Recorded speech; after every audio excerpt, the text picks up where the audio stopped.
კახი კალაძეს შანსები აქვს ძალიან დიდი მერობის კანდიდატად დასახელების შემდგომ და მოგების ამ არჩევნების გამომდინარე იქიდან რომ მას აქვს პრაქტიკული გამოცდილება, ასევე პოლიტიკური გამოცდილება, როგორც საზოგადოებასთან ურთიერთობის, ინფრასტრუქტურული თუ სოციალური პროექტების მართვის, შესაბამისად გამოწვევები ისევე როგორც ყველა ქვეყნის ცივილიზებული სახელმწიფოების დედაქალაქებში თბილისში რჩება, თუმცა ძალიან დიდი ნაწილი უკვე გაკეთებულია და გამომდინარე აქედან როგორ უნდა გაგრძელდეს ეს პროექტები, ვის შეიძლება უფრო კარგად ეცოდინოს, ვიდრე არის კახი კალაძე.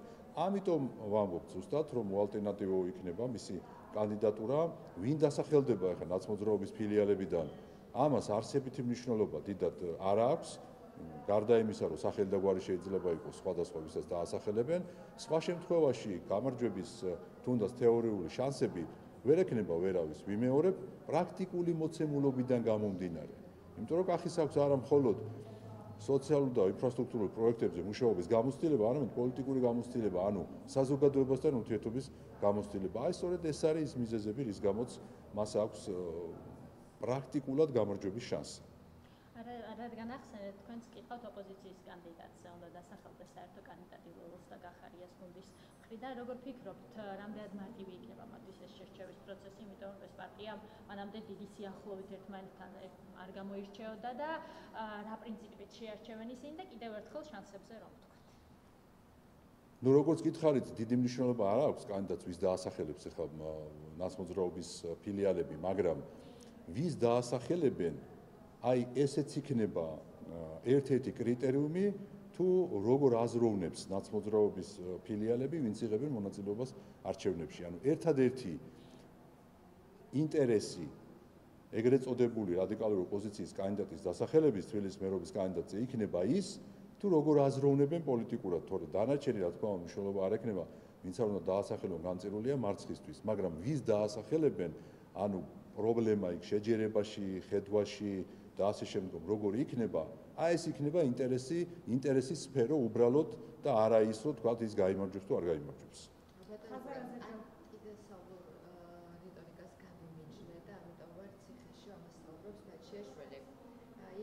რას გავამიჯნეო?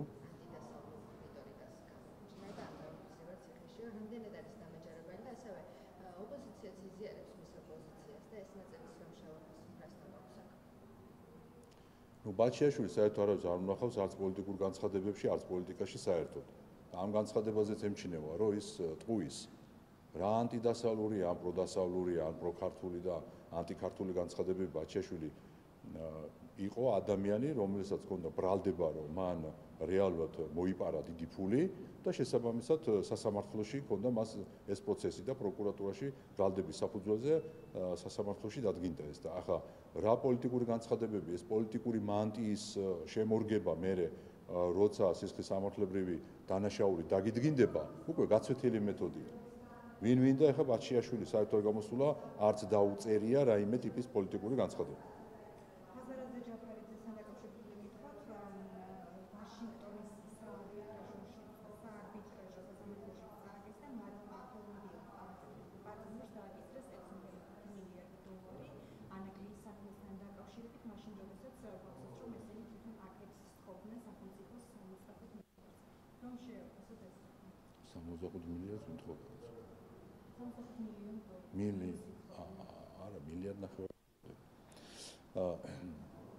ეს არბიტრაჟი გადაწყვეტილება მორიგ ჯერზე არის დასტური იმის, რასაც ჩვენ ამბობდით წლების განმავლობაში, რომ სამწუხაროდ ანაკლის პროექტთან დაკავშირებით ხაზარაძემ ისეთი გეგმა შესთავაზა რეალურად სახელმწიფოს, რომ ნებისმიერ შემთხვევაში წაგება იქნებოდა თუ მოგება იქნებოდა, მას ფული უნდა ჩაედო ჯიბეში.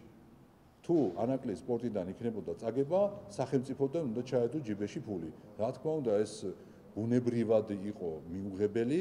ამის მიუხედავად სახელმწიფო მას არაერთხელ გადაუვადა პროექტის განხორციელების ვადები, თვითონ მან ხაზარაძემ რამდენჯერმე აღიარა, რომ მას ქონა მოლაპარაკება ჩინელებთან, ირანელებთან, ამერიკელებთან, მაგრამ ვერ მოიზიდა ვერც ერთი პარტნიორი, რაც თავისთავად იყო მისი ბრალეულობა.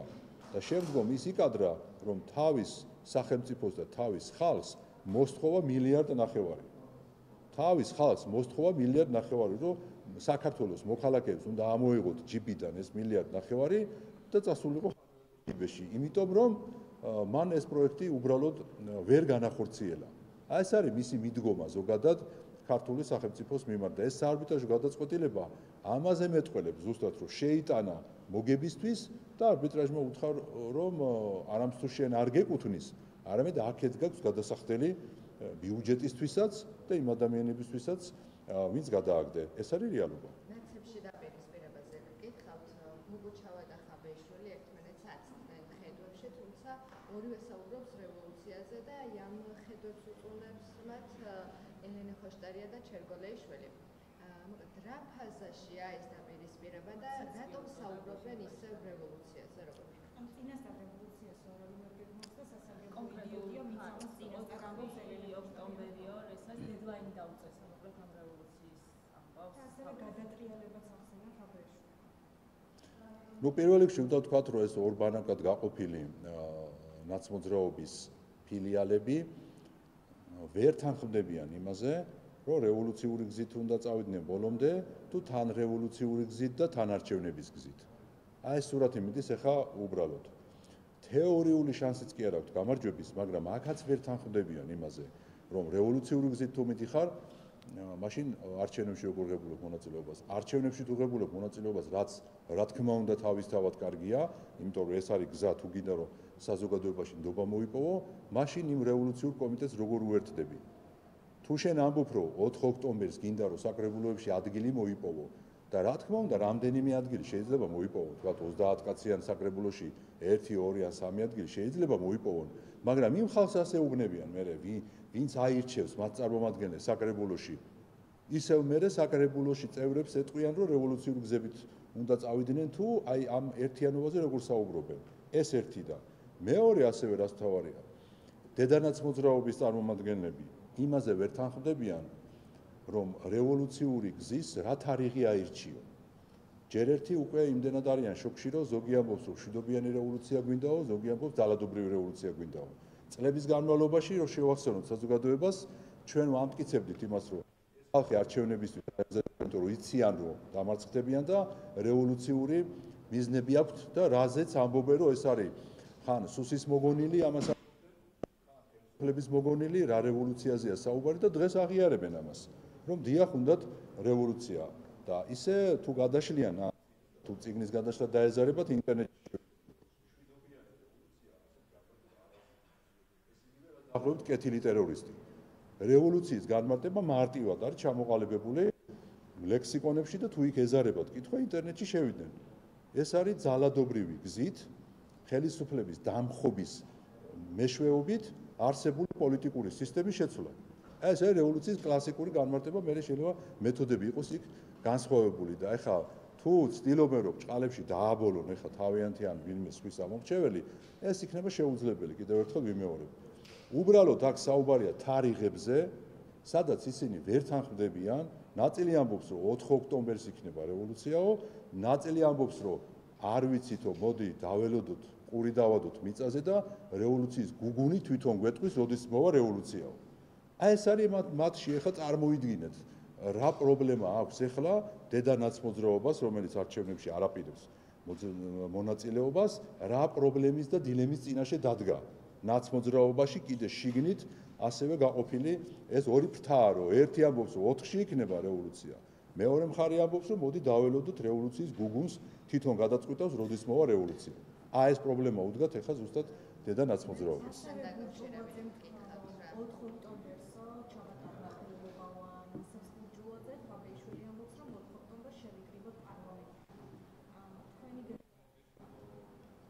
ჩვენი გეგმა 4 ოქტომბერს ჩვენი გეგმა 4 ოქტომბერს გეგმა არის ის, რომ არა მარტო ჩვენი საქართველოს საზოგადოების, რომ მივლენ საარჩევნო ყუთებთან და დააფიქსირებენ თავის პოზიციას. საზოგადოებას აქვს გამოწვევები, თავისი ინტერესები, ადგილობრივ ხელისუფლებებთან დაკავშირებით, ზოგი წყლის პრობლემა აქვს, ზოგი გზის გაყვანის პრობლემა აქვს და ასე შემდგომ. იმის მიხედვით აირჩევენ, რა თქმა უნდა,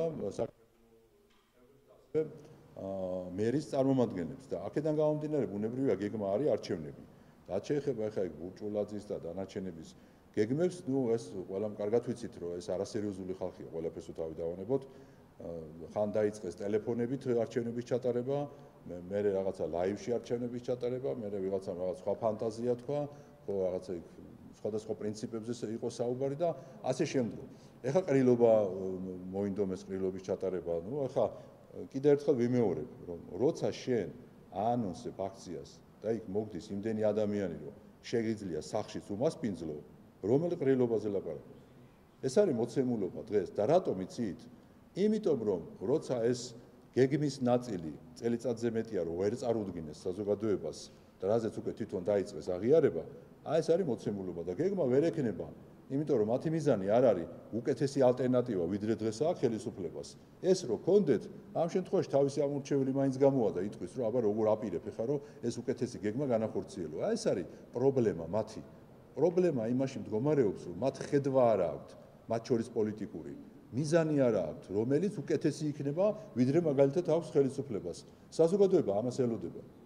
თორე ეხლა თვალების ფერით ხო არ არჩევს იქ პარტიის წარმომადგენლებს, გეუბნება რომ როგორ გადაწყვიტა უკეთესად ვიდრე აკეთებს ხელისუფლება.